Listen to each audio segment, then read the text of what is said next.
So recently at the Red Corner Gym, I've been working with a lot of young guys, a lot of young men coming to see me, which is brilliant.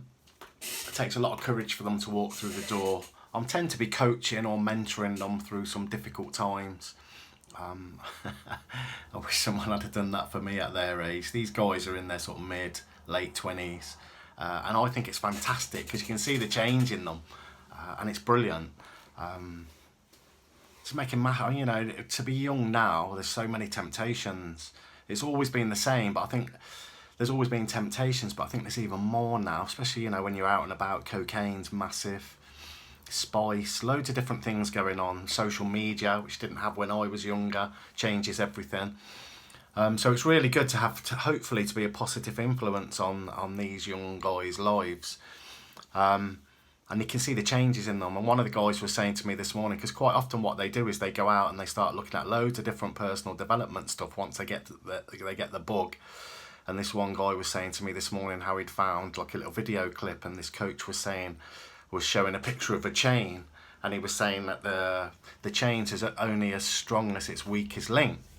And it sort of got me thinking, because these are things that we sort of learnt years ago. And it brought home to me the stages where these young lads are at.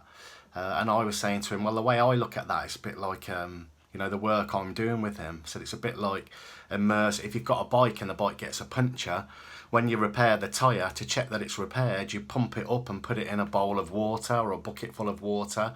And what you're doing there is seeing where the leaks are. But to find out where the leaks are, you've got to put the tyre under pressure.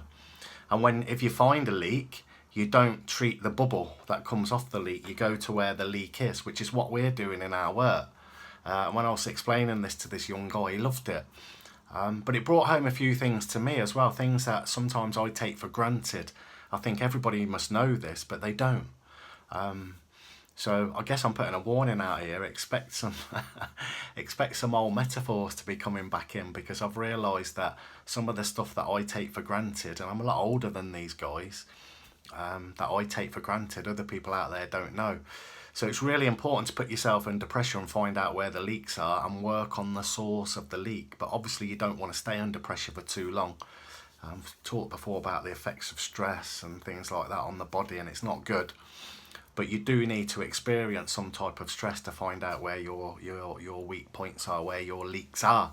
And that's the message that I wanted to share today. Thanks for listening. Thank you.